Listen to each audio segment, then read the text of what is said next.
Resumo do livro Pai Rico, Pai Pobre.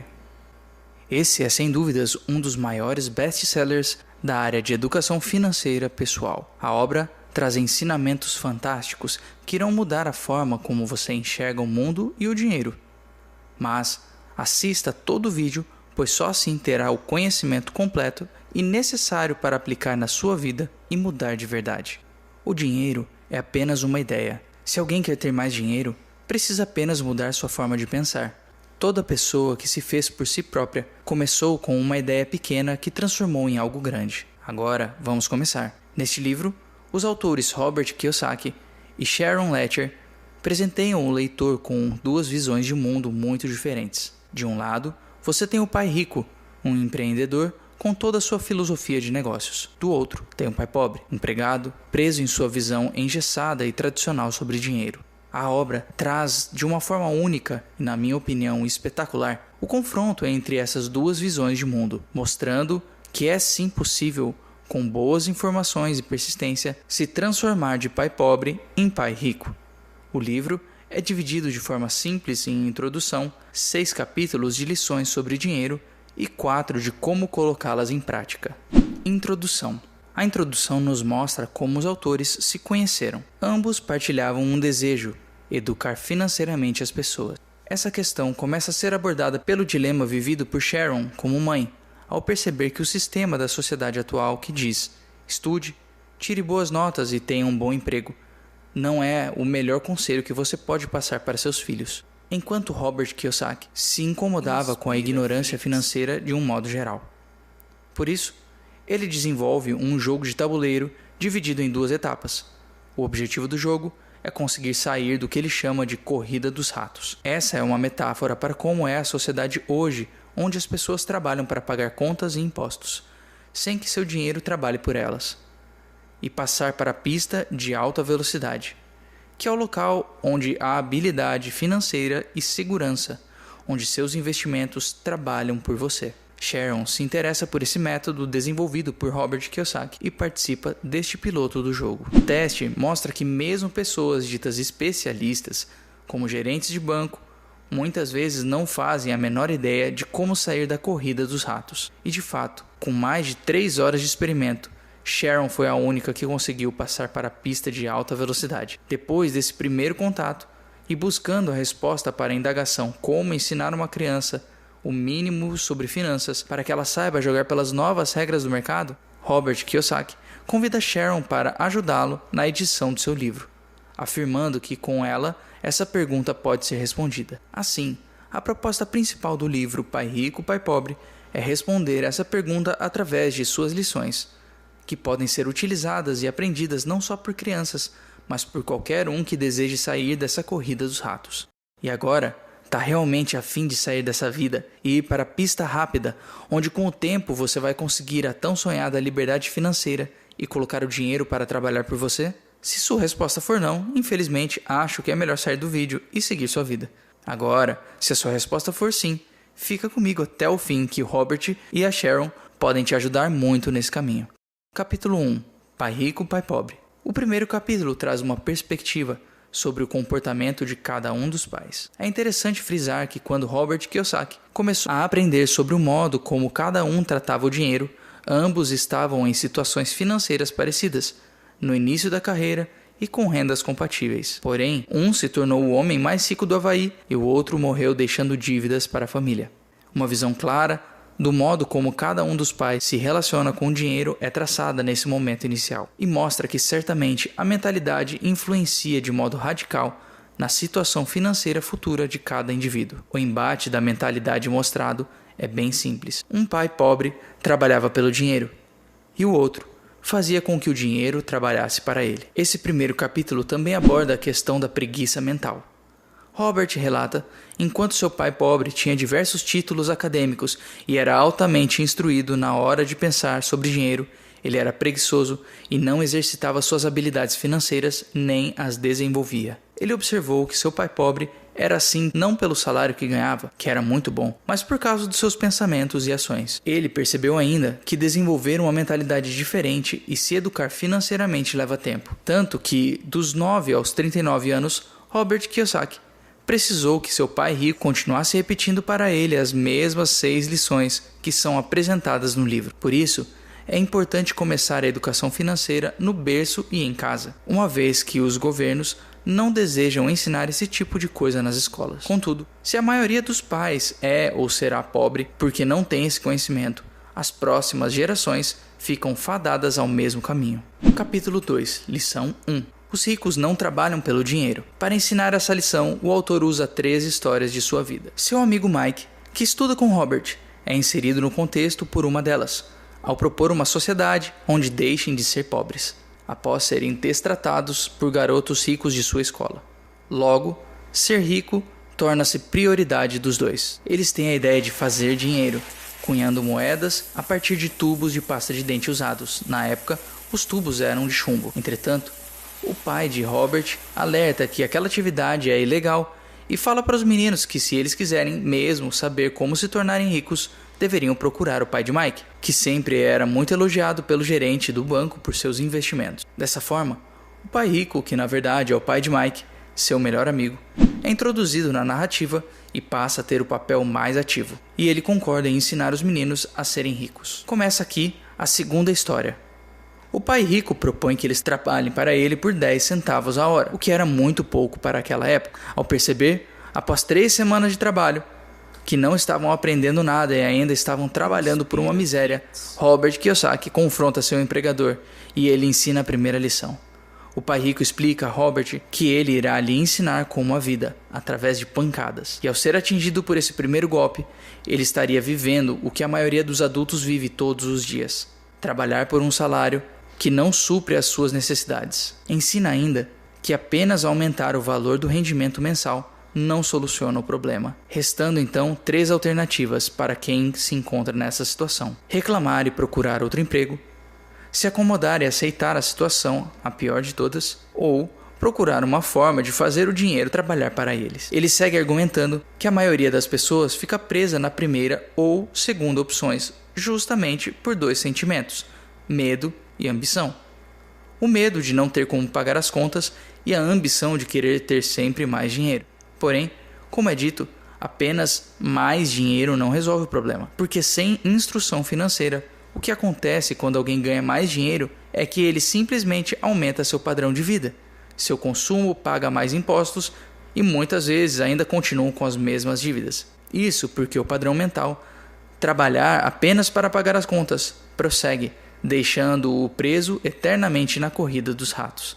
Certamente, um rato com mais conforto e mais coisas, mas ainda assim um rato. O pai de Mike, o pai rico, então faz uma nova proposta para os garotos. Sugere que eles trabalhem de graça, para fugir do que ele chama de a grande armadilha, que é trabalhar pelo dinheiro e tornar-se escravo dele.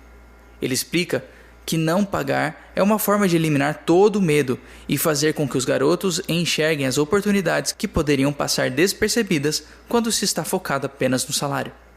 Ele também faz uma vasta explicação de como o dinheiro desencadeia emoções que interferem no raciocínio e estas acabam impedindo uma análise clara das oportunidades que aparecem. O pai rico também aconselha os garotos a usarem as emoções a seu favor, uma vez que muitos ricos ainda são escravos do dinheiro por medo de perder suas fortunas. E segundo seus ensinamentos, viver com medo de perder é igual ou pior do que viver com medo de não ter. A terceira história desse capítulo é inserida no contexto para explicar a decisão dos meninos de trabalhar sem receber um salário, já que eles exploram uma oportunidade não percebida antes, sendo que eles se encontravam praticamente nas mesmas condições de quando ganhavam 10 centavos por hora. O negócio que surgiu dessa oportunidade durou apenas 3 meses, mas já foi o suficiente para os sócios aprenderem novas lições.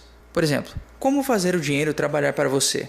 Como é difícil arranjar bons funcionários e como controlar o fluxo financeiro de uma empresa. A grande lição do capítulo é promover a reflexão sobre o papel do dinheiro na vida do indivíduo e como as emoções podem influenciar as decisões. O autor frisa bem que não devemos ser escravos do dinheiro, mas sim dominar nossos sentimentos, escolhendo nossos pensamentos e ações de forma racional. Essa lição pode ser bem resumida em uma das falas do pai rico que vou citar agora. Continuem trabalhando, garotos, mas quanto mais cedo se esquecerem de que precisam de um contra-cheque, mais fácil se tornará a vida adulta. Continuem usando seu cérebro, Trabalhem de graça e logo sua mente lhe mostrará formas de ganhar muito mais dinheiro do que eu poderia lhes pagar. Vocês verão o que outras pessoas nunca percebem: oportunidades que estão à frente do seu nariz. A maioria jamais enxerga essas oportunidades, porque estão atrás do dinheiro e segurança. E é isso que elas recebem. No momento que vislumbrarem uma oportunidade, vocês a reconhecerão pelo resto de suas vidas. Quando conseguirem isso, vou lhes ensinar outra coisa. Aprendam essa lição e evitarão uma das maiores armadilhas da vida. Capítulo 3. Lição 2. Para que a alfabetização financeira?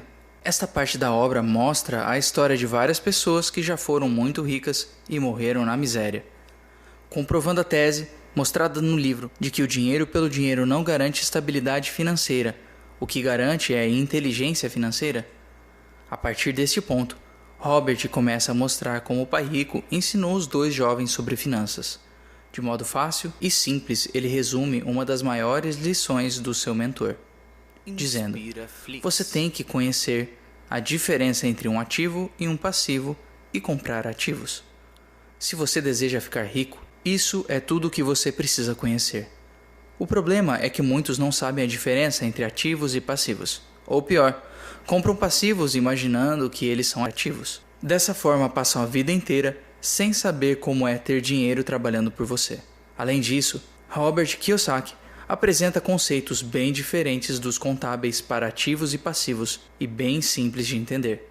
Ele explica que ativos são aqueles que geram renda para o seu proprietário, já passivos são aqueles que geram despesas. Assim, fica fácil perceber que alguns ativos que acreditamos possuir, casa própria, carro, entre outros, na verdade são passivos para o autor. A definição de ativos e passivos e suas respectivas repercussões financeiras são apresentadas no livro por meio desses dois diagramas. Fluxo de caixa ativo geram renda. Fluxo de caixa passivo gera despesa. Com base neles, fica simples perceber por que o pai rico acreditava que uma casa própria não é um ativo. E o livro ainda explicita mais uma série de motivos como, em geral, trata-se de um bem que nunca é efetivamente seu, uma vez que cada novo financiamento de 30 anos ou mais, levando-se em consideração que o proprietário troque de casa durante sua vida, adquire-se uma nova dívida. O IPTU é uma forma clara de demonstrar que, ao invés de gerar renda, um imóvel gera gasto. O valor de um imóvel nem sempre aumenta tanto quanto os juros pagos no total do financiamento. Por isso, muitas vezes o valor final pago em um financiamento não pode ser recuperado pela venda. A imobilização do capital pode fazer com que oportunidades sejam perdidas, por não ter dinheiro para investir nelas quando surgem. Dessa maneira, a opção de adquirir um imóvel caro demais, em detrimento de começar um portfólio de ativos mais cedo, prejudica o indivíduo em 3 maneiras. Perda de tempo, já que outros ativos poderiam estar registrando ganhos em seu valor no longo prazo. Perda de capital adicional, que poderia ter sido investido em mais ativos ao invés de estar pagando valores de manutenção ligados ao imóvel. Perda na instrução. Para aprender a investir, é preciso fazê-lo. Como os valores pagos nos imóveis são altos, na maioria dos casos, os casais não conseguem ter uma margem para investir e isso custa a eles experiência em negócios, culminando em nunca se tornarem investidores sofisticados, que é para quem são oferecidas as melhores oportunidades de investimento. No final do capítulo, Robert explica que para sair da corrida dos ratos é necessário investir cada vez mais em ativos, até que a renda deles não só cubra suas despesas, mas seja possível reinvesti-las em outros ativos, aumentando a riqueza. Nesse ponto, a tão sonhada independência financeira não se precisa mais do salário e pode-se viver sem ele. Esse é o conceito de ser rico para o autor. E arremata seu pensamento dizendo: os ricos compram ativos, os pobres só têm despesas. A classe média compra passivos pensando que são ativos. Lição 3. Cuide de seus negócios. Nesta lição, Kiyosaki traz novamente um diagrama para quem cada parte do seu patrimônio trabalha. Nesse diagrama, pode-se ver claramente seu salário, resultante da sua profissão, trabalha para enriquecer o dono do negócio. As despesas ou seus gastos trabalham para o governo porque se paga impostos nelas. Os passivos trabalham para os bancos principalmente na forma de juros que você paga nos empréstimos. E o único dinheiro que trabalha para você está em seus ativos. Como essa ideia é bem definida, o autor esclarece que quando ele aconselha a cuidar do seu negócio, ele se refere à formação e à manutenção de uma sólida coluna de ativos. E deixa ainda bem clara a diferença entre negócios e profissão. Seu negócio é aquilo que te gera renda sem que você esteja trabalhando diariamente nele. Sua profissão é seu emprego, onde você vende suas horas em troca de salário. Robert Kiyosaki adverte que não é preciso deixar sua profissão para ter negócio. O mais importante é diminuir seus passivos e despesas, de modo a proporcionar a comprar de seus ativos e o início do seu negócio. Ele ressalta que é de suma importância desenvolver negócios com o que se gosta, atividades que tragam prazer e satisfação. Em seguida, o autor mostra uma lista de ativos que ele sugere que sejam adquiridos, divididos em categorias, quais sejam: 1. Negócios que não exijam sua presença. Seja dono, mas delegue a administração a outras pessoas. Se tiver que trabalhar nele, deixa de ser negócio e passa a ser uma profissão. 2. Ações. 3. Títulos de dívida pública ou privada. 4. Fundos mútuos. 5. Imóveis que geram renda para alugar ou fundos imobiliários. 6. Promissórias. 7. Royalties de propriedade intelectual. 8. Tudo que tenha valor, gere renda e ou se valorize e tenha um mercado líquido. O próprio autor não aconselha que todos abram uma empresa, pois não são todos que têm vocação para tal. No entanto, ele deixa claro que a prioridade para alguém que quer ter estabilidade financeira é trabalhar arduamente em sua coluna de ativos para desenvolver seus negócios. Robert optou por imóveis, já que gosta dessa área e se sente satisfeito em negociá-los e alugá-los. Para finalizar a lição, o autor fala um pouco sobre a aquisição de artigos de luxo. Eles podem ser comprados, mas após seus ativos, e de preferência com a renda gerada por eles. Se for o caso, a sensação será de satisfação pessoal por ter aplicado o seu dinheiro corretamente. De forma que ele trabalhou para você e te presenteou com um carro novo, uma bolsa de grife ou algum outro item de seu interesse. Entretanto, ao comprar um item de luxo sem investir antes em seus ativos, o prazer inicial se transformará em ressentimento, pois ao invés de alegria, te trará uma dívida e mais um passivo inútil gerador de despesa. Capítulo 5. Lição 4. A história dos impostos e o poder da sociedade anônima. Nesse capítulo, ele conta um pouco da história dos impostos e como eles oneram os trabalhadores. Ele também explica como ricos conseguiram driblar a máxima de tire dos ricos e distribua para os pobres, pregada pela lógica dos impostos. É nesse ponto que se inserem as sociedades anônimas e o modo como elas protegem o capital nela investido. Além de reduzir o montante dos impostos pagos por uma lógica muito simples que pode ser resumida em: ricos com sociedades anônimas, 1. Ganham, 2. Gastam, 3. Pagam impostos. Pessoas que trabalham para empresas, 1. Ganham, 2. Pagam impostos, 3. Gastam. Como é possível ver as sociedades anônimas primeiro ganham, depois gastam e por último pagam os impostos?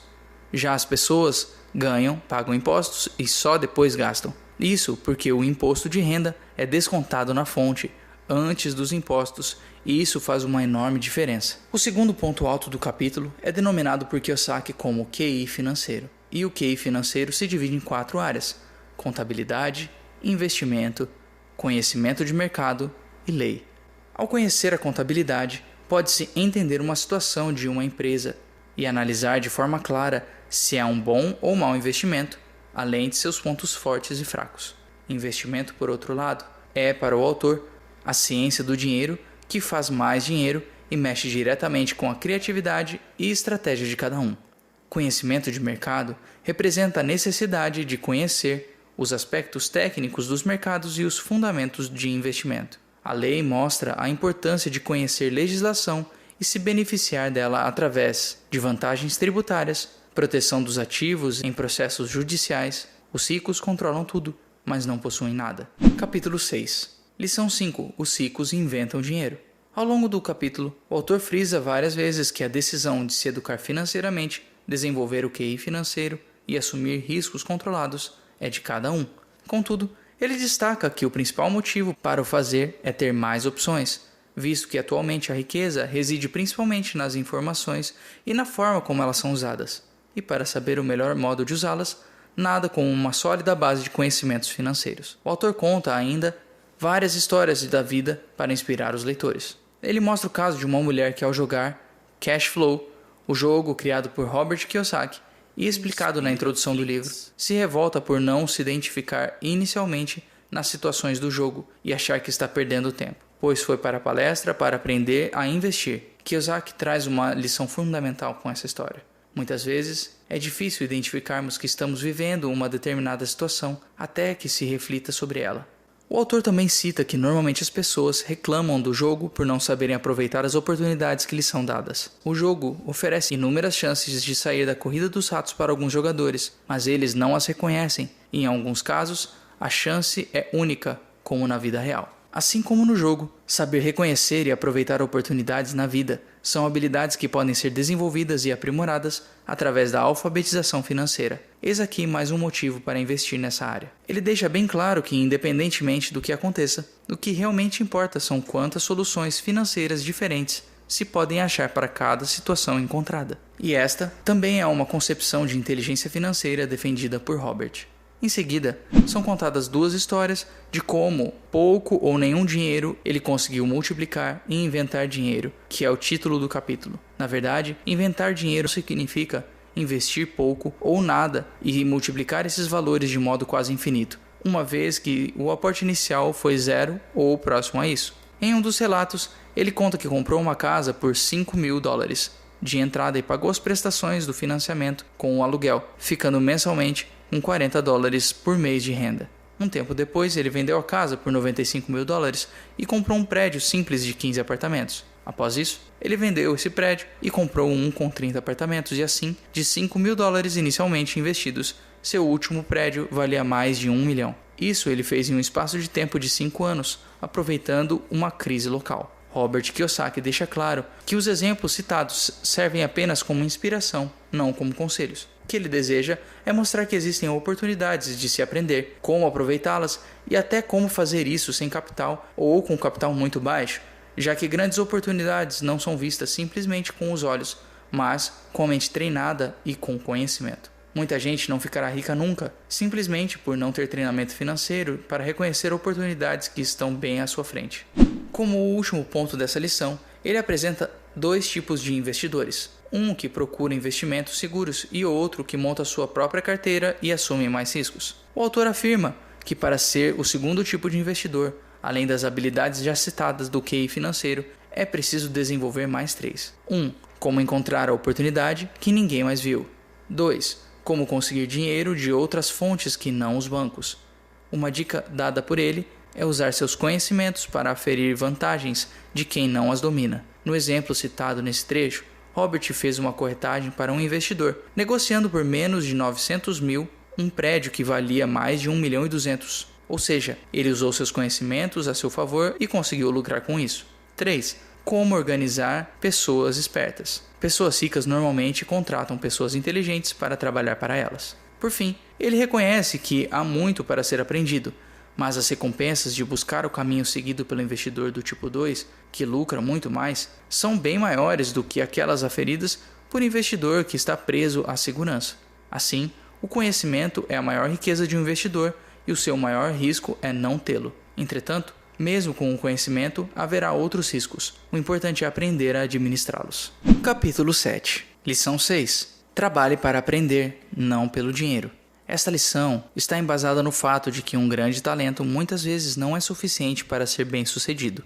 Robert explica que ser bom em apenas uma coisa pode levar uma pessoa brilhante ao fracasso. Um conjunto de habilidades é exigido de cada um para o sucesso, e elas devem ser desenvolvidas ao longo de suas carreiras. Nesse contexto, ele conta sua trajetória no mercado de trabalho e como ele aprendeu cada uma das habilidades que tem hoje. Foram muitas carreiras com grandes perspectivas que ele largou, pois sabia que não queria ficar preso à grande armadilha. E durante todo esse tempo, controlou o seu medo e sua ambição para garantir que alcançaria o que havia planejado. Primeiramente, ele alerta que há necessidade de se escolher as habilidades que devem ser aprendidas e então buscar empregos para desenvolvê-las.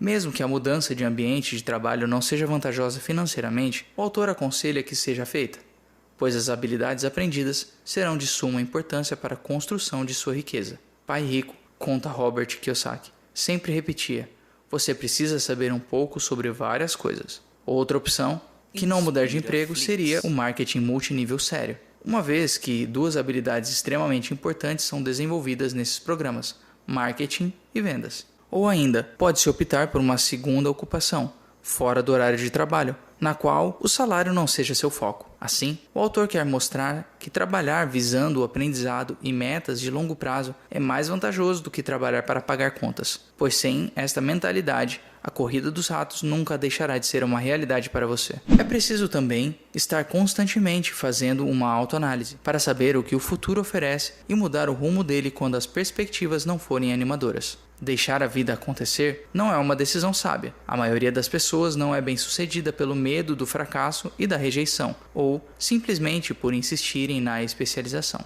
O autor conta várias histórias nesse capítulo de pessoas que rejeitaram seus conselhos de variar suas habilidades para ter mais sucesso. Para ele, o segredo do sucesso é claramente fazer com que ele aconteça, tendo várias ferramentas para possibilitar tal concretização. Porque conhecer vários meios para que o sucesso se torne real aumenta muito suas chances de ser bem-sucedido. Porém, as pessoas têm medo e acabam presas na armadilha da especialização. E quanto mais especializado você se torna, menos oportunidades você consegue enxergar para alcançar o sucesso.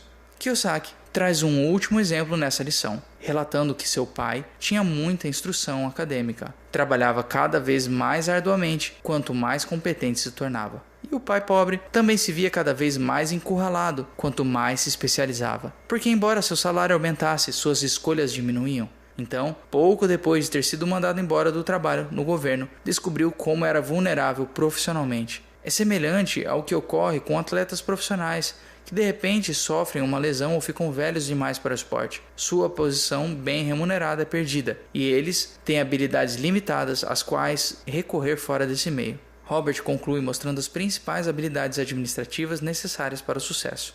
1. Gestão do fluxo de caixa. 2. Gestão de sistema, incluindo você e o tempo dedicado à família. 3. Gestão pessoal. As habilidades especializadas mais importantes são vendas e compreensão da comercialização, e a habilidade de vender, definhada como capacidade de comunicar-se bem com outro ser humano, seja cliente, funcionário, chefe, cônjuge ou outra forma que ele faça o que deseja, é básica para o sucesso pessoal. São habilidades de comunicação, como redigir, falar e negociar, que são cruciais para uma vida de sucesso. 8. Como superar obstáculos. Aqui acabam as lições. Esse capítulo, Robert Kiyosaki trata de 5 fatores que podem atrapalhar os objetivos financeiros para quem não toma cuidado com eles. Mesmo que a alfabetização financeira tenha sido feita com sucesso, são eles: 1. Medo. 2. Ceticismo. 3. Preguiça. 4. Maus hábitos. 5. Arrogância. O medo, já debatido no livro anteriormente, traz consigo 2 implicações. A primeira, a grande armadilha, que significa trabalhar apenas pelo seu salário. A segunda é a busca incessante por segurança, que pode atrapalhar seu objetivo de ser verdadeiramente rico. Caso o medo seja de fato uma parte maior do que se possa controlar, só existe uma saída: começar cedo, já que investimentos mais seguros rendem menos e demandam mais tempo para retornar quantias consideráveis. Nesse âmbito, o autor conta diversas histórias inspiradoras para estimular o leitor a ver o risco com outros olhos. Ele afirma que não existe rico que nunca perdeu dinheiro, e que ninguém gosta de perder dinheiro, mas o que realmente conta é a postura diante da perda. Quem transforma a perda em motivação para ganhar é um vencedor. Quem transforma em razão para desistir é um fracassado. Ao abordar o ceticismo, que é a segunda razão pela qual muitos não alcançam a riqueza, o autor conceitua o mesmo como uma soma de medo e dúvida, que paralisam o investidor e o impedem de analisar as oportunidades. Chega até a dar exemplos.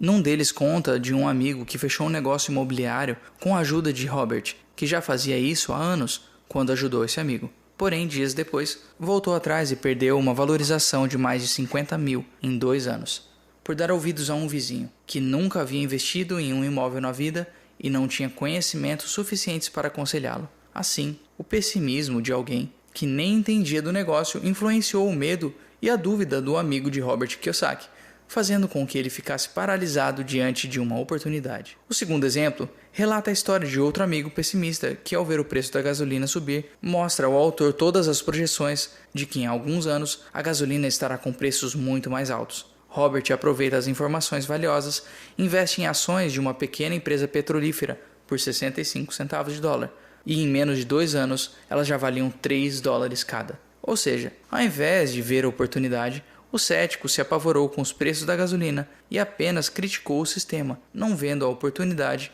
mesmo possuindo as informações. Preguiça. A preguiça vem em seguida, como a terceira causa do não enriquecimento. Ela muitas vezes se disfarça de preocupação, de ocupação, deixando as pessoas sempre ocupadas demais para cuidar de seus interesses financeiros. A preguiça mental é outra que o autor não incentiva. Ele aconselha a sempre pensar: como posso fazer para conseguir tal coisa? Fechar as portas com simples afirmações como não posso comprar, não é possível atingir, nunca terei isso, nunca serei aquilo, é o grande erro que estimula a preguiça mental. Maus hábitos. O conselho para evitar os maus hábitos, quarto item listado: destruam sua vida financeira, é simples. Faça o que os ricos fazem. Cultive bons hábitos que fazem deles bem-sucedidos. Uma das coisas que o pai rico fazia era se pagar primeiro, não importava quais as demais contas, pois, estando estimulado por ter recebido sua parte, mesmo que o dinheiro não desse para todas as contas, ele estaria motivado a fazer dinheiro de outras formas para honrar suas obrigações. A arrogância, por sua vez, é o ego mais ignorância, ensina o autor.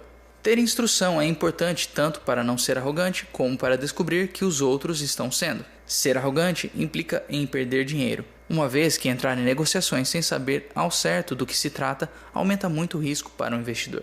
Capítulo 9. Em ação. Depois de explanado todo o arcabouço teórico, o capítulo 9 trata de colocar as ideias do livro em prática, como começar a enriquecer, como ter sua sonhada independência financeira. São listados 10 passos para que isso aconteça. 1. Razão. Combinação de quero e não quero. Liste-os e se mantenha firme. Seus motivos para prosseguir devem ser fortes e bem claros. 2. Escolha. Escolha o que fazer com o seu tempo e com o seu dinheiro. É o poder da escolha. Todos têm escolha. Escolha ser rico e faça essa opção a cada dia. Instrução também é uma escolha. Invista em seu ativo mais precioso, sua mente. Leia livros, ouça áudios, assista vídeos e filmes, vá a seminários, domine os assuntos de seu interesse e aprimore suas habilidades para seus negócios. 3. Amigos. Cerque-se de pessoas que, assim como você, gostem de discutir dinheiro. Escolha bem suas companhias. Os amigos queridos que são pessimistas ou não se enquadram no seu perfil não precisam ser isolados. Apenas tome cuidado para não dar ouvidos às suas críticas e análises tortas. 4. Aprendizado rápido. No mundo atual de rápidas mudanças, a questão não é tanto o que se sabe, porque com frequência o que se sabe já está ultrapassado. É a rapidez com que se aprende e se atualiza. Pague a si mesmo primeiro. Essa importante regra exige algo extremamente importante para o sucesso nas finanças: autodisciplina. Esta é uma habilidade que deve ser desenvolvida se seu objetivo for ser rico. Existem ainda 2 conselhos valiosos destacados nesse ponto. Primeiro, não se endivide demais. Mantenha as suas despesas reduzidas e forme seus ativos primeiro. Em segundo lugar, quando estiver apertado de dinheiro, não se afobe. Não gaste suas poupanças ou investimentos. Use a pressão para inspirar o seu gênio financeiro e descobrir novas formas de ganhar dinheiro e então pague suas contas. Você terá aumentado sua habilidade de ganhar mais dinheiro, bem como sua inteligência financeira. 6. Pague bem seus assessores. Para ter os melhores profissionais trabalhando para si, é necessário remunerá-los bem, uma vez que a lógica é bem simples. Quanto mais eles ganham, mais se pode ganhar com seus serviços. 7. Seja um doador índio. Este é o poder para obter alguma coisa a troco de nada. Quando os primeiros colonizadores brancos chegaram aos Estados Unidos, eles ficaram espantados com a prática cultural de alguns índios americanos. Por exemplo, se um colono estava com frio, o índio lhe dava um cobertor. Achando que fosse um presente, o colono frequentemente ficava ofendido quando o índio pedia de volta. No mundo da coluna de ativos, é vital para a riqueza ser um doador índio, já que a primeira pergunta do investidor sofisticado é: com que rapidez posso ter meu dinheiro de volta? Ele também quer saber o que poderá obter de graça, ou o que se chama de uma participação nos lucros. É por isso que o retorno sobre o investimento é tão importante. 8. Ativos compram supérfluos. Compre supérfluos apenas com a renda proveniente de seus investimentos. Deixe que seu dinheiro trabalhe para pagá-los e não você. 9. Imite seus heróis. Heróis podem fazer mais do que simplesmente fornecer inspiração. Eles mostram que é possível fazer. 10. Ensinar e receber. Quando se trata de dinheiro, amor, felicidade, vendas e contatos, tudo o que se precisa lembrar é doar primeiramente o que se deseja e isso retornará aos montes para nós. Por isso, se você quer saber mais sobre dinheiro, ensine alguém. Capítulo 10. Ainda quer mais? Nos últimos conselhos compartilhados, o autor defende a tese de que é preciso dinheiro para ganhar dinheiro é um pensamento das pessoas sem sofisticação financeira. Dinheiro é apenas uma ideia. Se alguém quer mais dinheiro, precisa apenas mudar sua forma de pensar. Toda pessoa que se fez por si própria começou com uma ideia pequena que transformou em algo grande. O mesmo ocorre com o investimento. São necessários apenas alguns reais para começar a crescer até atingir algo grande. Instrução e conhecimento sobre dinheiro são muito mais importantes que o próprio dinheiro. Comece cedo. Leia um ou vários livros, veja vídeos, pratique e, se necessário, comece em pequena escala. Robert começou cedo e transformou $5.000 em dinheiro de um ativo de $1 milhão, o que gerou um fluxo de caixa de $5.000 mensais em menos de 6 anos. E deixe uma mensagem final. Incentivo você a aprender, porque não é tão difícil assim. De fato, é até fácil, uma vez que se pega o jeito da coisa. Espero que você tenha gostado do resumo desse livro, Pai Rico, Pai Pobre, de Robert Kiyosaki. Procurei trazer todos os pontos mais relevantes do livro. Porém, essa não é uma tarefa fácil, já que o livro traz ensinamentos fantásticos e que podem mudar a forma como você enxerga o mundo e principalmente o dinheiro. E deixo aqui minha opinião de que mesmo esse resumo sendo muito completo, a leitura do livro vale muito a pena, porque traz diversas histórias e exemplos inspiradores. Então, se esta resenha já te fez repensar os seus hábitos, ler o livro pode ser a continuação na sua vida para a tão sonhada liberdade financeira. Por isso, vou deixar o link aqui na descrição e nos comentários para você comprar o livro Pai Rico, Pai Pobre, do grande autor Robert Kiyosaki, e assim aprender ainda mais. Um grande abraço.